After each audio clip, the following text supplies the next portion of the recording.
Hey there viewers, we are so happy to have you here with us today.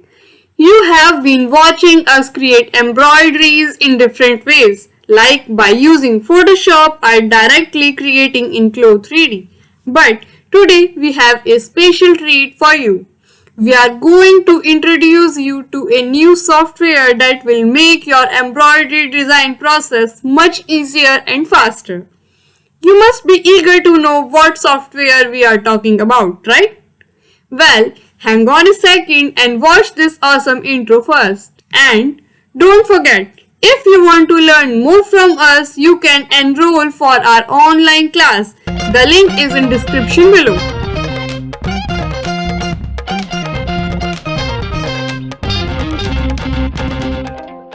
Before we begin, we want to give a big thank you to our sponsor for this video, Shima Seiki, a company from Japan. They have kindly provided us with their software called APEXFiz Design Software, which we are going to use for this tutorial. This software is amazing and friendly, and you will see why in a moment. But before we jump into the software, we need some inspiration for our embroidery design. For that, we are going to Google and search for some cute digital arts. Look at these lovely illustrations we found, like this panda and more. But we want to find the best one for our embroidery. So, let's keep looking. How about this cute omelette? Isn't it adorable? We think this would make a great embroidery design. What do you think? Do you agree with us? Let us know in the comments below. Well, we are going to save it and use it for our tutorial.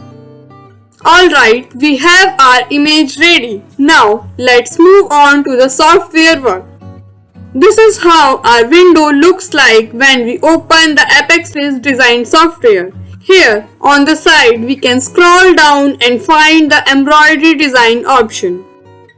This software has so many tools and features to explore, but for now, we are focusing on embroidery. The best thing about this software is that it guides us through the steps of creating an embroidery design. So, we don't have to worry about what to do next. The first thing we need to do is prepare our image. We can select Open File Format and browse the image that we have saved. Here it is on our screen. As you can see, when we load this image directly, we get some extra space around it. So, we need to crop it and remove the unwanted area. But before cropping, let us give you a tip. Always select images that have a plain background or that can be easily converted to a plain background. This will make your embroidery design look cleaner and more professional. To crop the image, we can use the image size setting tool from here and drag the corner to adjust the size. We want to make it as neat as possible. Now we are ready for step 2. Color compression. This step is similar to what we did for the tote bag tutorial. We need to select and group the colors that are similar in our image. Here we have 7 color swatches and no drastic change in color. So we don't have to select much. Just a single tap on each color will do the trick. Press OK and we are back to our image. Now we have to clean up the colors that are spilled or misplaced in our image. For example, here we can see some yellow color on the white part of the egg. So we need to fix it. To do that, we can select the paint tool from here and choose the color swatch that we want to paint over. Then we can select the color that we want to apply from here. Let me zoom in a bit for better accuracy. This part can be a bit tedious, but trust me, it's worth it. I love doing it manually because I feel more in control of my design, but I don't want you to get bored watching me do this, so I will fast forward, this part for you.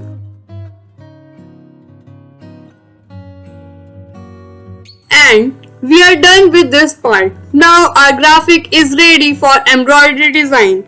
We can now proceed to the embroidery window by clicking on this button here. But before that, we need to decide if we want our design to be transparent or not. If you want your design to have a solid background color, then you can simply select the first option here. But if you want your design to be transparent and show the fabric underneath, then you can select the user option from here and choose your color from here as well. By default, our color is selected, but just to be sure, let me select it again. As you can see, some color are spilled near the outline of our design. So, I have to go back and correct that part as well. So, let me do that quickly. Now it's looking better. Oh no, but our graphic is looking more messed up than before. But don't panic. It's not a problem. Let me change its background to grey so that we can see our graphic and background clearly. We have two major options to do embroidery, fill and outline. Let me show you outline first. Turn off the fill and scroll down. We have 4 different types of outline to choose from. Let me show you each one by one. Select one and press execute to see the result.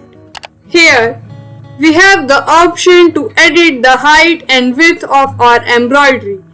Just select your shape and change the value of your sliders.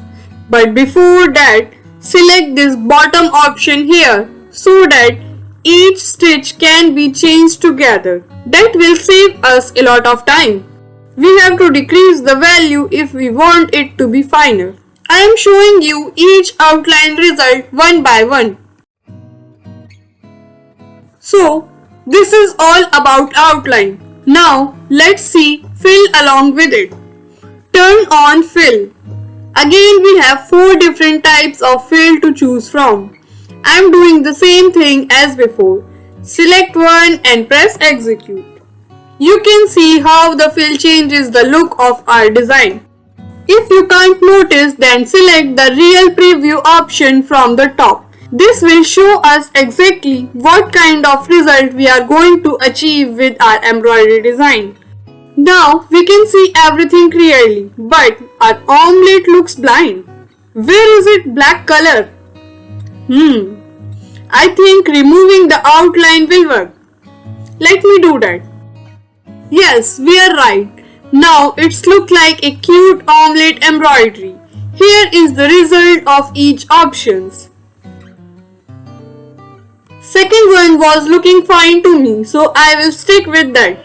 Now, as you can see, the direction of embroidery wasn't fixed by us. That's why it's moving as it please. So now we have to guide these lines.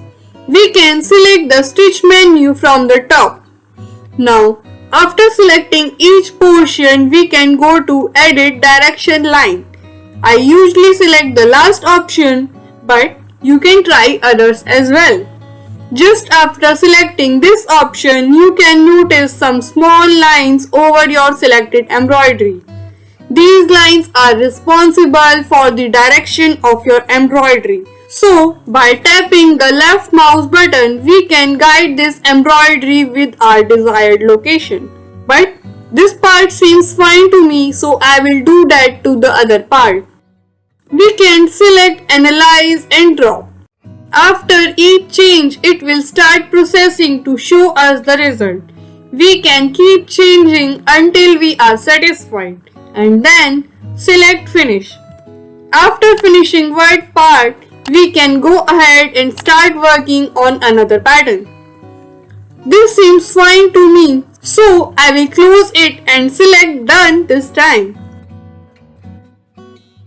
The next step is to create colorways. It's quite simple and same as what we did earlier. Select the swatch and then the color you need. I didn't do much changes, just trying to make it vibrant. We can do some cleaning again and select our fifth option, embroidery simulation. Here we have some basic settings like shadow, quality and resolution. Now, like every normal fabric, we have options to select our thread, thickness and many more. After setting everything, we can press OK and here is our result. Too dull, right? Maybe the thread selection was wrong. Let's go back to embroidery window and simulate it again. From here we can select which colorway we wish to simulate. I am going to change the thread this time. Now it's too dark. Let me do some more changes. So I was stupid to change my thread type from embroidery to some other. This is our result after creating so many variations. It seems good to me. What do you think? I hope you are enjoying this tutorial so far. You are doing a great job. Now we are almost done with our embroidery design. We just need to save our final result as a PNG file. And then we need to open our Photoshop to create our normal and displacement map. These maps will help us to create a realistic effect on our embroidery. If you don't know how to create these maps, don't worry. We have a video for that.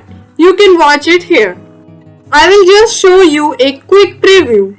This is our normal map and this one is displacement map. I saved both as JPG file since they are supported by Clo3D. I don't need to tell you my next step since I am sure you already know. Yes, you guessed it right. Open your Clo. I have created this tiny pouch where I am going to place those embroidery patches. Use your graphic tool and place them on your desired area. Oh, I have also created few more variations of it. Do you like these different colors omelette? Which one is your favorite? Let us know in the comment below. If you don't know how to use graphic tool, watch the same video. Before changing my graphic size, I will import those normal and displacement map here. Now, let me zoom in and show you how clean and detailed our embroidery is. In a similar manner, we can add more. This is it. Do you like the new way to create embroidery? If yes, then go to the link below and purchase it now. You can do much more than this simple embroidery like weaving, knitting and whatnot. This software is amazing and you won't regret buying it. This is all for today's class. I hope you learned something new and had fun with us. We will see you in the next one. Hey, have you subscribed to our channel or not? If not, what are you waiting for? Subscribe it now for more amazing videos in future. And don't forget to hit the like button and share these videos with your friend who love embroidery. Till our next update, keep watching and creating. Bye.